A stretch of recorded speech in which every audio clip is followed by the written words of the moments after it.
대한민국은 2019년 7월 발표된 일본의 반도체 수출 규제 이후로 일본 불매 운동을 유지하고 있습니다. 처음에는 냄비근성이라는 조롱을 받으며 금방 끝날 것이라 예측됐지만 반년이 넘도록 지속되며 오히려 뚝배기 근성을 보여주고 있고, 일본 불매는 습관이라는 말이 생길 정도로 온 국민이 일본 불매 운동을 장려하고 있죠. 때문에 각종 언론과 매체에서는 일본 불매 운동으로 인해 일본이 얼마나 큰 타격을 받았는지, 반면 한국은 빠른 소재 국산화로 일본 의존도를 낮추고 있다며 한국인의 자긍심을 고양시키는 기사들을 쏟아냅니다. 그런데 이것에 찬물을 끼얹을 수도 있는 객관적 자료를 제시하며 일본 불매 운동은 사실상 일본의 경제에 큰 타격을 줄 수 없다고 주장하는 일부 기사들과 매체들도 보이는데요. 무역 의존도가 70%를 상회하는 대한민국에 비해서 일본은 30%도 채 안 되는 무역 의존도를 보이기 때문입니다. 게다가 일본은 매년 15조 원의 무역 적자를 기록하고 있지만 제1차 소득 수지가 210조 원의 흑자를 보여주기 때문에 한국이 아무리 불매 운동을 한다고 해도 일본의 경제에는 전혀 타격이 없다고 주장하죠. 이것은 일부 사실에 기반한 주장이라고는 할 수 있는데요. 왜냐하면 일본은 과거 주변 국가들을 수탈하여 이렇게 놓은 자본과 버블 경제에 넘쳐나던 자본을 바탕으로 해외에 자산을 많이 매입하여 그로 인한 금융소득을 지금까지도 벌어들이고 있기 때문이죠. 그렇다면 우리나라 사람들은 계란으로 바위치기라는 심정으로 불매운동이 전혀 소용없다고 생각해야 하는 것일까요? 결론부터 말씀드리면 그렇지 않다고 할 수 있습니다. 특히 최근 밝혀지고 있는 각종 지표들과 현상을 보면 한국의 일본 불매운동이 일본에게 직접적인 타격을 줄 수는 없어도 그동안 일본이 위태롭게 쌓아 올려왔던 탑을 무너뜨리는 폭탄 스위치가 되었다고 주장할 수 있겠는데요. 지금부터 그 이유를 설명해드리도록 하겠습니다. 또한 최근에는 한국인들의 불매운동으로 인해 유니클로, 롯데 등의 기업이 치명타를 받아 지분 대부분을 갖고 있는 패스트리테일링 등의 일본 기업들이 배당금을 단 1원도 가져가지 못하는 사태도 발생했습니다. 현재 일본 경제를 지탱하고 있는 금융소득의 요효타가 될 수 있는데요. 이것에 더해 최근 화제인 일산의 전 회장 카를로스 고니 문제와 도쿄올림픽을 앞둔 일본의 막무가내적인 태도는 전 세계에서 일본의 신용도를 급격히 떨어뜨릴 수 있는 계기가 되어 세계 각지에 관여된 일본 자산에 큰 타격을 주고 장기적으로는 전 세계가 탈일본을 하게 하는 움직임이 되고 있죠.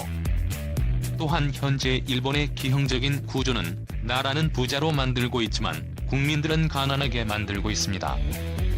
국가에서는 각종 증세와 해외 금융소득을 통해 부를 축적하고 있지만 정작 국민들은 실질 소득은 줄어드는데 세금은 늘어나니 점점 자랑스러운 일본을 부정하는 움직임도 보이고 있죠. 다음은 트위터에서 한 일본인 유저가 올린 글인데요. 1980년대 일본 제품은 세계 제일 1990년대 같은 가격이라면 품질은 일본이 세계 제일 2000년대 소형화 기술과 안전 성능은 일본이 세계 제일 2010년대 전반 제품에 사용되는 부품은 일본제가 많다. 2010년대 후반 그 제품과 기술은 일본이 발상했다. 2020년대 일본에는 사계절이 있고 수돗물을 마실 수 있다. 이렇게 일본의 국민들조차 일본은 이제 과거의 영광은 모두 지나가 버렸고 허튼 것에서 정신 승리를 하고 있다는 현실을 깨달아가고 있습니다. 때문에 일본에서는 현재의 금융소득으로만 간신히 유지하는 구조가 아니라 과거 제조업 강국으로서의 영광을 되찾기 위해 한국에게 반도체 소재 수출 규제를 하며 견제를 함과 동시에 자국 산업을 다시 육성시키기 위해 노력한 것인데요. 이것 또한 영 쉽지 않을 것으로 보입니다. 2000년대 이전까지만 해도 일본의 기술은 세계 최고였습니다. 그것은 1900년대 일제가 주변국을 침탈하며 얻은 자본을 바탕으로 그들만의 민족성을 10분 발휘했기 때문에 가능했는데요. 일본인들은 일반적으로 분리하고 쪼개는 것을 잘한다고 합니다. 첨단 기술이 발달하기 시작한 1900년대에는 파고들어 쪼개고 분리하는 것을 좋아하는 일본인들이 사물을 쪼개고 재조합하는 것을 진행하다 보니 기초과학에서 많은 발전을 이루게냈습니다. 지금 일본이 우리나라에게 유세를 떠는 반도체 기초 소재도 그런 분야이고, 일본의 문학 또한 감정을 쪼개서 디테일하게 설명하는 경우가 많아 그들의 문학에는 세밀한 감정 표현이나 문체가 돋보인다는 평을 많이 받죠. 그리고 그들은 국민들의 행동마저 쪼개서 바라보기 때문에 일본의 모든 것에는 매뉴얼이 존재한다고 해도 과언이 아닙니다. 그래서 어떤 일이 발생했을 때 매뉴얼대로 대응을 잘하는 편이지만, 매뉴얼에 없는 일이 벌어진다면 심각한 수준으로 미숙한 대응을 하죠. 아무튼 이러한 일본의 민족성은 20세기에서는 빛을 발하여 일본을 G2 경제대국의 위치까지 올려놨으나 21세기에 접어들자 그 양상은 완전히 뒤바뀌게 됩니다. 이제는 무언가를 쪼개는 것에 집중하기보다는 기존에 있는 것들을 바탕으로 조합을 하면서 새로운 것을 만드는 게 대세가 되었기 때문인데요. 현재 한국이 전세계 1위를 차지하고 있는 반도체 산업 또한 초창기에는 정밀산업이었기 때문에 일본이 선두를 달렸으나, 현재의 반도체 산업은 미세 공정만으로 이루어지는 작업이라기보다는 현대 첨단 기술의 종합예술, 집약체라고 불릴 정도로 분리하는 능력보다는 조합하는 능력이 더 중요한 산업입니다. 그래서 예로부터 공동체 개념을 중시했던 대한민국에 훨씬 유리한 것인데요. 우리나라, 우리 가족, 우리 학교, 우리 동네 등등 모든 것을 우리라는 개념으로 아우르는 한국인들은 평소에는 따로 노는 듯 싶어도 특정 계기가 있으면 뭉치는 것을 잘합니다. 나라의 위기가 닥쳤을 때 함께 힘을 합쳐 극복해오던 것도 이러한 한반도의 민족 근성에서 비롯된 것이죠. 각종 재료를 한데 모아 만드는 비빔밥부터 시작해서 전통적인 한국의 음식인 닭갈비에 서양의 치즈를 섞어 전세계 K푸드 열풍을 이끌어내는 것은 이러한 한국인들의 독특한 사고 방식과 재능의 영향이 크죠. 이러한 한국인의 특성으로 인해 대한민국은 21세기에 가장 적합한 포지션을 가질 수 있게 됐습니다. 세계화가 덜 되었던 시기에는 일본이 세계 첨단 기술을 이끌었을지언정, 이제 세계화와 분업화가 진행된 현 시대에서는 타국에서 발상한 개념을 소수 정예의 대한민국이 훨씬 고도의 기술로 빠르게 실현시킬 수 있는 것입니다. 그 결과 21세기를 대표하는 반도체와 휴대폰 산업을 대한민국에서 주도하고 있는 것이고요. 앞으로 다가오는 4차 산업혁명의 AI와 OG 등의 기술들도 결국 인간이 기존에 형성해놓은 개념과 기술들을 다양한 방식으로 조합을 해내며 만들어내는 양상이기 때문에 일본이 아닌 한국에게 최적화될 수밖에 없습니다. 간단한 예로 사물 인터넷을 든다면 일본의 냉장고는 쓸데없을 정도로 문을 많이 만들며 세분화의 특징을 보여주지만, 한국에서는 적당할 정도로만 공간을 분리한 뒤 얼음 정수기, 터치스크린, 투명창 등등 다른 기술들을 합침으로써 혁신을 이끌어 나가고 있었기 때문에 사물 인터넷의 최강자가 될 수 있는 기질을 타고났다고 볼 수 있죠. 일본의 영광을 한국이 모두 빼앗아갔다라며 신세한탄하는 일본의 미래가 머지 않은 것으로 보입니다. 불매운동의 수출 규제 역풍 맞은 일 출구 전략 세울까?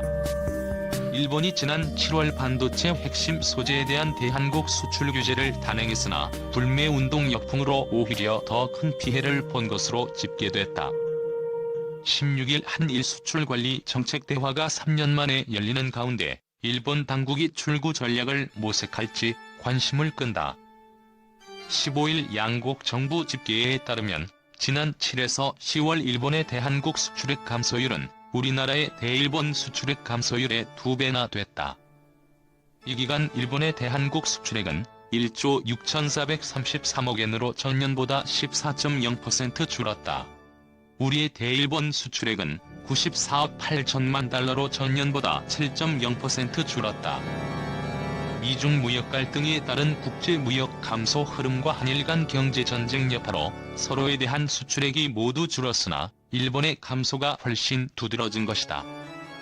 우리나라의 일본은 중국, 미국, 베트남에 이은 네 번째 수출 대상국이지만 일본의 우리나라는 미국, 중국에 이은 3대 수출국이다.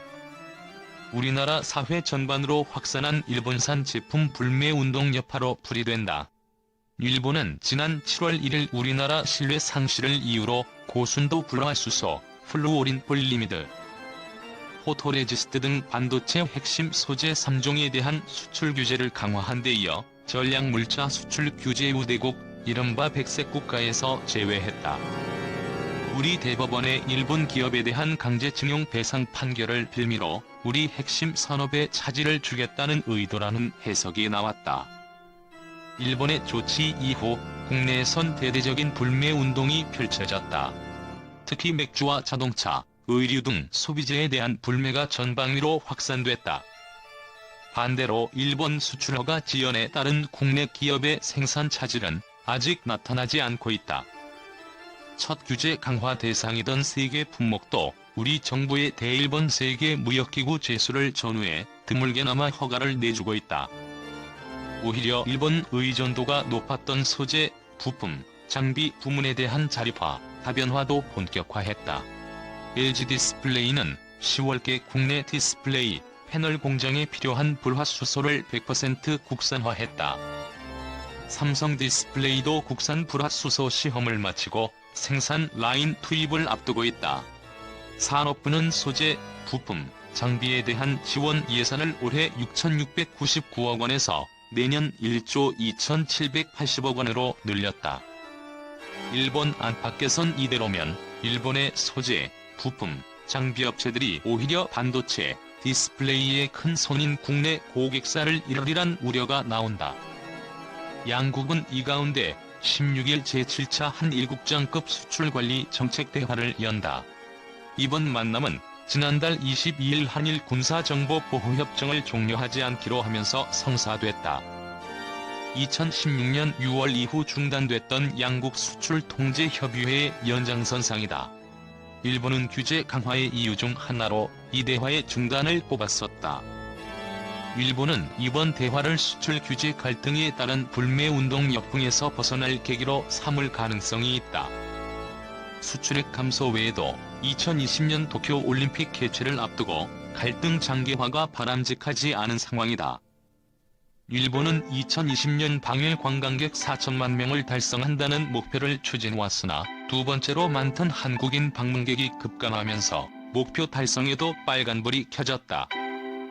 하지야마 히로시 일본 경제산업상은 지난 13일 기자회견에서 한국 측 수출관리 제도와 운용 불충분 상황을 다룰 것이라며 그런 문제를 대화로 풀어낸다면 좋은 방향으로 나아갈 수 있지 않겠느냐며 문제 해결 의지를 내비쳤다.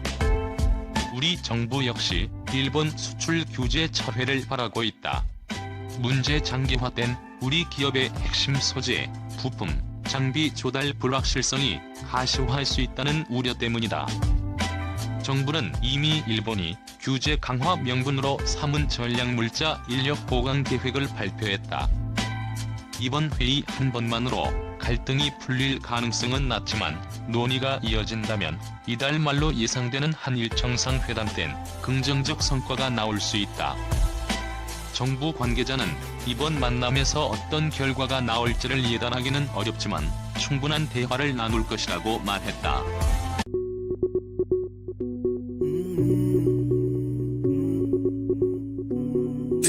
Why you trippin'? Push came to shove, I don't really wanna talk about the things. All I say is why you trippin' for?